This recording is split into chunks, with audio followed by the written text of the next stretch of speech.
नमस्कार। ये महाभारत कथा पूरी तरह से वेदव्यास महाभारत के ऊपर आधारित है। यदि आप इसका निरंतर श्रवण करते रहना चाहते हैं तो इस चैनल को सब्सक्राइब जरूर कर लें और आगे आने वाली सभी पॉडकास्ट के नोटिफिकेशन के लिए बेल आइकन को भी जरूर से प्रेस कर दें। अब हम सुनेंगे स्वप्न में ब्राह्मण वेशधारी सूर्यदेव की कर्ण को चेतावनी। जन्मेजय ने पूछा, ब्राह्मण लोमस जी ने इंद्र के वचनानुसार पांडुपुत्र युधिष्ठिर से जो महत्वपूर्ण वाक्य कहा था कि तुम्हें जो बड़ा भारी भय लगा रहता है और जिसकी तुम किसी के सामने चर्चा भी नहीं करते, उसे भी अर्जुन के स्वर्ग में आने पर मैं दूर कर दूंगा। सो वैशंपायन जी, धर्मात्मा महाराज युधिष्ठिर को कर्ण से वो कौन सा भारी भय था जिसकी वो किसी के आगे बात भी नहीं चलाते थे। वैशंपायन जी कहते हैं, भरत श्रेष्ठ राजा जन्मेजय, तुम पूछ रहे हो, अतः मैं तुम्हें वो कथा सुनाता हूँ। सावधानी से मेरी बात सुनो। जब पांडवों के वनवास के 12 वर्ष बीत गए और 13वां वर्ष आरंभ हुआ तो पांडवों के हितैषी इंद्र कर्ण से उनके कवच और कुंडल मांगने को तैयार हुए। जब सूर्यदेव को इंद्र का ऐसा विचार मालूम हुआ तो वे कर्ण के पास आए। ब्राह्मण सेवी और सत्यवादी वीरवर कर्ण अत्यंत निश्चित होकर एक सुंदर बिछौने वाली बहुमूल्य सेज पर सोए हुए थे।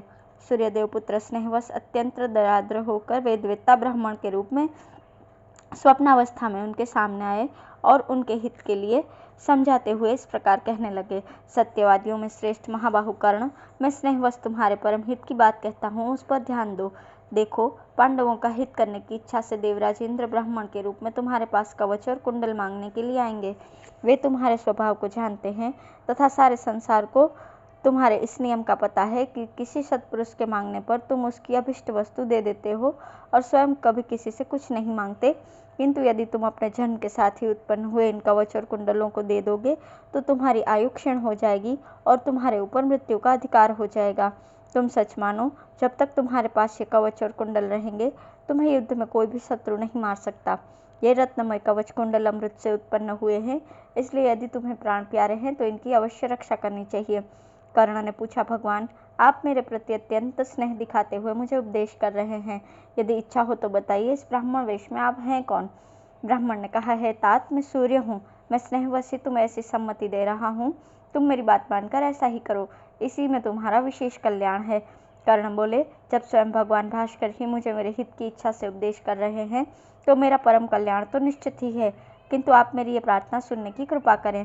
आप वरदायक देव हैं। आपको प्रसन्न रखते हुए मैं प्रेम पूर्वक ये निवेदन करना चाहता हूँ कि यदि आप मुझे प्यार करते हैं तो इस व्रत में मुझे विचलित न करें। सूर्यदेव, संसार में मेरे इस व्रत को सभी लोग जानते हैं कि मैं श्रेष्ठ ब्राह्मणों को मांगने पर अपने प्राण भी अवश्य दान कर सकता हूँ।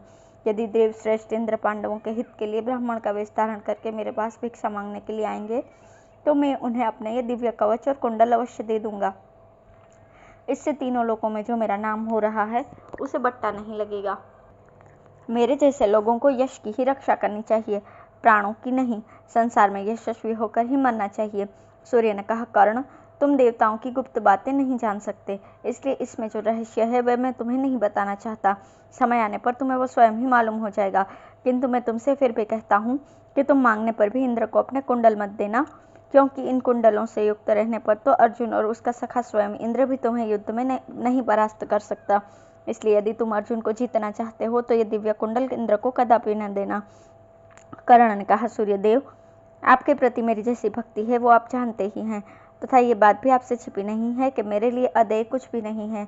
भगवान, आपके प्रति मेरा जैसा अनुराग है वैसा प्रेम तो स्त्री, पुत्र, शरीर और सूर्योदयों के प्रति भी नहीं है। इसमें भी संदेह नहीं कि महानुभावों का अपने भक्तों पर अनुराग रहा ही करता है। अतः इस नाते से आप जो मेरे हित की बात कह रहे हैं उसके लिए मैं आपको सिर झुकाता हूँ और आपको प्रसन्न रखते हुए बार बार यही प्रार्थना करता हूँ कि आप मेरा अपराध क्षमा करें तथा मेरे इस व्रत का अनुमोदन करें, जिससे कि याचना करने पर मैं इंद्र को अपने प्राण भी दान कर सकूं।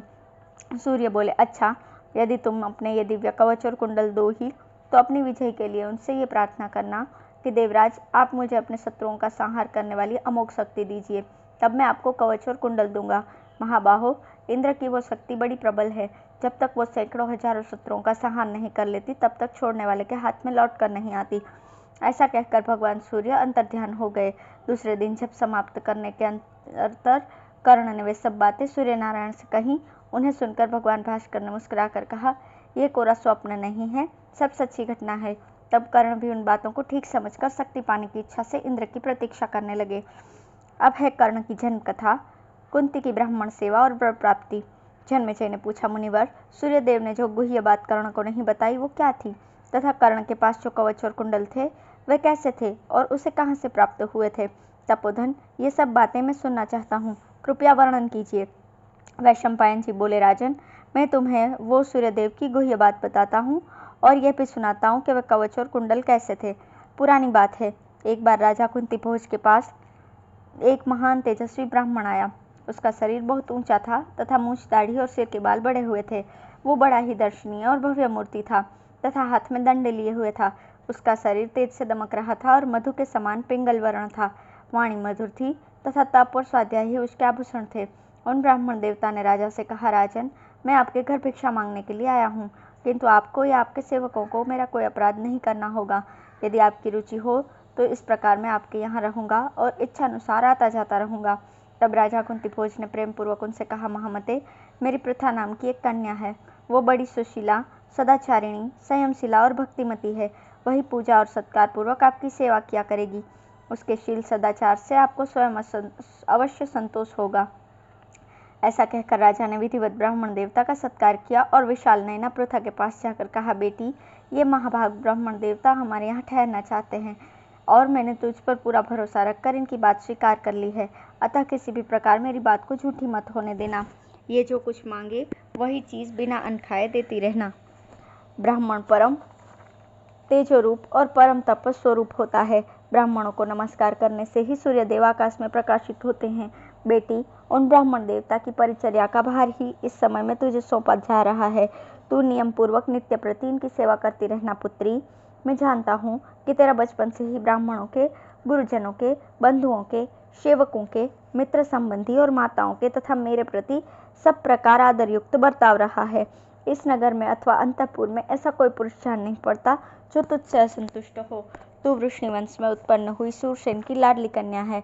तुझे बचपन में ही प्रीतिपूर्वक राजा सूरसेन ने मुझे दत्तक रूप से दे दिया था। तू वसुदेव जी की बहन है और मेरी संतानों में सर्वश्रेष्ठ है। राजा सूरसेन ने ऐसी प्रतिज्ञा की थी कि अपनी प्रथम संतान मैं आपको दूंगा।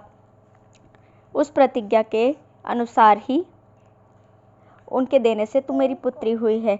सो बेटी, यदि तू दर्प, दंभ और अभिमान को छोड़कर इन वरदायक ब्राह्मण देवता की सेवा करेगी तो अवश्य कल्याण प्राप्त करेगी। इस पर कुंती ने कहा, राजन, आपकी प्रतिज्ञा के अनुसार मैं बहुत सावधान रहकर इन ब्राह्मण देवता की सेवा करूंगी। ब्राह्मणों की पूजा करना तो मेरा स्वभाव ही है। इससे आपका प्रिय और मेरा परम कल्याण होगा। ये चाहे सायंकाल में आवे, चाहे सवेरे आवे, चाहे रात में आवे, चाहे आधी रात में आवे, इन्हें में से किसी भी प्रकार में कुपित होने का अवसर नहीं दूंगी। राजन, इसमें तो मेरा बड़ा लाभ है कि आपकी आज्ञा में रहकर ब्राह्मणों की सेवा करते हुए अपना कल्याण करूं। कुंती के ऐसा कहने पर राजा कुंती भोज ने उसे बार बार हृदय से लगाया और उसे उत्साहित करते हुए सारा कर्तव्य समझा दिया। राजा ने कहा, ठीक है कल्याणी, तुझे निशंक होकर ऐसा ही करना चाहिए। उससे ऐसा कहकर परम यशस्वी कुंती भोज ने उन ब्राह्मण देवता को वो कन्या सौंप दी और उनसे कहा, ब्राह्मण, मेरी यह कन्या छोटी आयु की है और बहुत सुख में पली है। यदि इससे कोई अपराध हो जाए तो आप उस पर ध्यान न दें। महाभाग, ब्राह्मण लोग वृद्ध, बालक और तपस्वियों के तो अपराध करने पर भी प्रायः क्रोध नहीं करते। ये सुनकर ब्राह्मण ने कहा, ठीक है। इसके पश्चात राजा ने उन्हें प्रसन्न होकर हंस और चंद्रमा के समान श्वेत प्रासाद में ले जाकर रखा। वहां अग्निशाला में उनके लिए एक तेजस्वी आसन बिछाया गया तथा उसी प्रकार पूरी उदारता से उन्हें भोजन आदि की समस्त वस्तुएं भी समर्पित की गई। राजपुत्री प्रथा भी आलस्य और अभिमान को एक ओर रखकर उनकी परिचर्या में दत्तचित होकर लग गई। उसका आचरण बड़ा सराहनीय था। उसने शुद्ध मन से सेवा करके उन तपस्वी ब्राह्मण को पूर्णतया प्रसन्न कर लिया। उनके झिड़कने, बुरा भला कहने तथा अप्रिय भाषण करने पर भी प्रथा उनको अप्रिय लगने वाला काम नहीं करती थी। उनका व्यवहार बड़ा अटपटा था। कभी वे अनियमित समय पर आते, कभी वो आते ही नहीं और कभी ऐसा भोजन मांगते जिसका मिलना अत्यंत कठिन होता। किंतु प्रथा उनके सब काम इस प्रकार कर देती मानो उसने पहले से ही उनकी तैयारी कर रखी हो। वो शिष्य, पुत्र और बहन के समान उनकी सेवा में तत्पर रहती थी। उसके शील स्वभाव और संयम से ब्राह्मण को बड़ा संतोष हुआ और वे उसके कल्याण के लिए पूरा प्रयत्न करने लगे। राजन कुंती भोज सायंकाल और सवेरे दोनों समय प्रथा से पूछा करते थे, बेटी, ब्राह्मण देवता तुम्हारी सेवा से प्रसन्न तो है ना? यशस्विनी पृथा उन्हें यही उत्तर देती थी कि वे खूब प्रसन्न हैं। इससे उदारचित कुंती भोज को बड़ी प्रसन्नता होती थी। इस प्रकार 1 वर्ष पूरा हो जाने पर भी जब उन विप्रवर को पृथा का कोई दोष नहीं दिखाई दिया तो वे प्रसन्न हुए और उनसे कहने लगे, कल्याणी, तेरी सेवा से मैं बहुत प्रसन्न हूँ।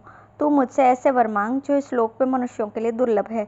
तब कुंती ने कहा, विप्रवर, आप वेदवेत्ताओं में श्रेष्ठ है। आप और पिताजी मुझ पर प्रसन्न हैं। मेरे सब काम तो इसी से सफल हो गए। अब मुझे वरों की कोई आवश्यकता नहीं है। ब्राह्मण ने कहा, भद्रे, यदि तू कोई वर नहीं मांगती तो देवताओं का आह्वान करने के लिए मुझसे ये मंत्र ग्रहण कर ले।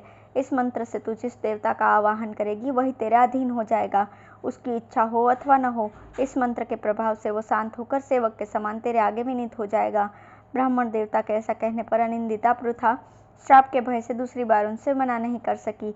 तब उन्होंने उसे अथर्ववेद शिरोभाग में आए हुए मंत्रों का उपदेश किया। पृथा को मंत्र दान करके उन्होंने कुंती भोज से कहा, राजन, मैं तुम्हारे यहाँ बड़े सुख से रहा। तुम्हारी कन्या ने मुझे सब प्रकार संतुष्ट रखा। अब मैं जाऊँगा। ऐसा कहकर वे वहीं अंतर्ध्यान हो गए। धन्यवाद।